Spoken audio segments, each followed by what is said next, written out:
America నిలబడి ఉన్న అద్దం ముందు ఒక పాత దృశ్యం కనిపిస్తోంది. మానవ గౌరవాన్ని తునాతునకలు చేసిన ఫాసిస్ట్ గర్జన మనకు గుర్తొస్తుంది. కానీ నేడు అదే దారి మీద అమెరికా అడుగులు వేస్తోందా అనే భయం ఒక జ్వాలలాగా ఎగిసిపడుతోంది. డొనాల్డ్ ట్రంప్ భాష, ఆయన చర్యలు, ఆయన అధికారపు దాహం చూసినప్పుడు హిట్లర్ తన జర్మనీలో నాటిన పీడల విత్తనాలు మన కళ్ల ముందు తిరిగి మొలకెత్తుతున్నట్టు అనిపించక మానదు. హిట్లర్ తన కాలంలో ప్రజల మనసుల్లో భయం, ద్వేషం, అసహనాన్ని రెచ్చగొట్టారు. జర్మన్ జాతి గొప్పతనం అనే విధానాలను బలంగా రుద్దారు.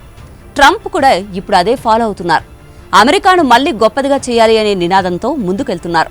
ఒకరు యూదులను ఎలుకలు, కీటకాలు అంటూ మానవత్వం లేకుండా మాట్లాడితే, మరొకరు వలసదారులను జంతువులు, దుర్మార్గులు అంటూ తక్కువ చేసి ప్రజల మనసులో కోపాన్ని నాటారు.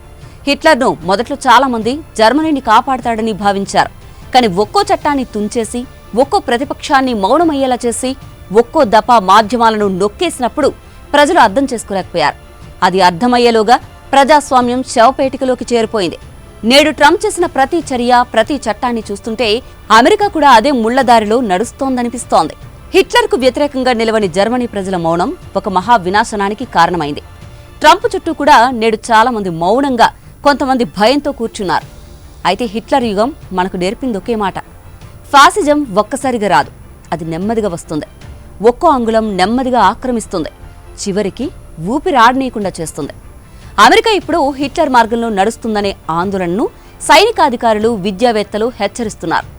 నిజాన్ని వక్రీకరించి అధికారాన్ని కట్టిబెట్టడం హిట్లర్ పద్ధతి అని ఆల్గోర్ అన్నాడు. ఒబామా విద్యా సంస్థలపై దాడిని చూస్తూ ఆవేదన వ్యక్తం చేశారు. ట్రంప్ను తన మంత్రివర్గ సభ్యులే ఫాసిస్ట్ అని పిలిచేలా చేసుకున్నారు. ఇటు హిట్లర్పై మొదట ఎవ్వరూ నమ్మని హెచ్చరికలు చివరికి నిజమై మానవత్వాన్ని చీల్చేశాయి. అదే పొరపాటు అమెరికా మళ్లీ చేస్తోందా అన్న ప్రశ్న మన ముందు నిలుస్తోంది. ఈ పోలికలు కేవలం చరిత్ర పాఠాలు కాదు. ఒకవైపు మహా అమెరికా అని చెప్పుకునే గర్వం, మరోవైపు ప్రజాస్వామ్యపు పునాదిరాళ్లు ఒక్కొక్కటిగా కూలిపోతున్న దృశ్యం. హిట్లర్ అనే చీకటి జ్ఞాపకం అమెరికాకు మళ్లీ రక్తరంగు కథగా మారకముందే మానవత్వ గళం వినపడాలి. ఇప్పుడే జాగ్రత్త పడకపోతే రేపటి అమెరికా మేల్కొనలేని స్థితికి చేరిపోవడం ఖాయమండి.